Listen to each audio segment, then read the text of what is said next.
বৈষম্য আন্দোলন বিরুদ্ধে যে আন্দোলন শুরু করেছিল, বৈষম্যবাদীর বিরুদ্ধে, তাদের এই আন্দোলনে যারা প্রাণ হারিয়েছে, যারা শহীদ হয়েছেন, তাদের সবার জন্য দোয়া করবেন, তারা যেন সবাই জান্নাতবাসী হতে পারেন।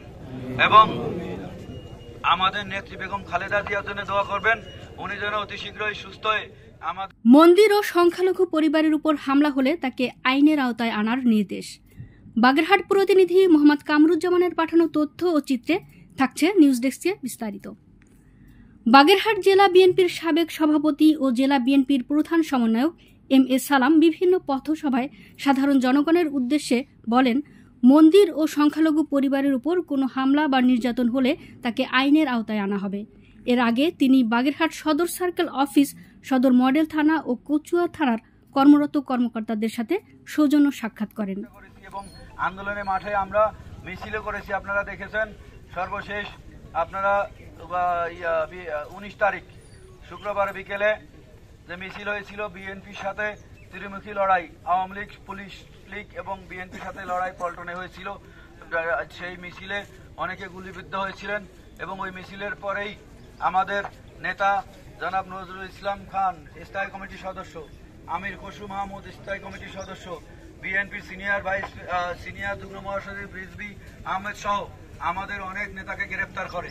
এবং শুক্রবারে এই মিছিল হওয়ার পরে শুক্রবারে নেতারা গ্রেপ্তার হয়েছে। শনিবারে রাত্রে আমার বাসা থেকে আমি সহ বিএনপির প্রচার সম্পাদক সুলতান সালাউদ্দিন টুকুকেও গ্রেপ্তার করে।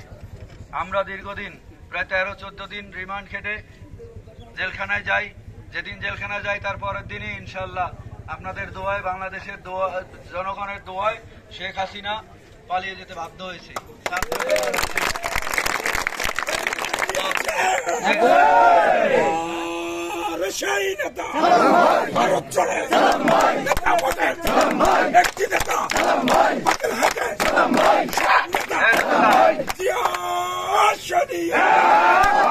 হাসিনা সরকার বাংলাদেশ ছেড়ে পালিয়েছে এবং ছাত্ররাই আসলে আপনারা জানেন 90 সালের যে স্বৈর শাসকের বিদায় হয়েছিল এরশাদের, ওই সময় ঢাকা ইউনিভার্সিটির ছাত্ররা আন্দোলন করে এরশাদকে ক্ষমতাচ্যুত করেছিল। আর এরপরে এই যে আপনারা শেষ বেলায় এসে দেখলেন হাসিনার কিভাবে বিদায় হলো। ছাত্রদের ভূমিকা অনেক ছাত্র ভাই বোনেরা জান দিয়েছে, আন্দোলনের জন্য শহীদ হয়েছে। আপনারা সবাই এই ছাত্র যারা সারা বাংলাদেশের সকল জেলায় এই একই কর্মকাণ্ড চলছে জনাব তারেক রহমানের নির্দেশনায়। ওনার একই কথা আপনারা জানেন। গতকালকে পল্টনে একটি জনসভা হয়েছিল।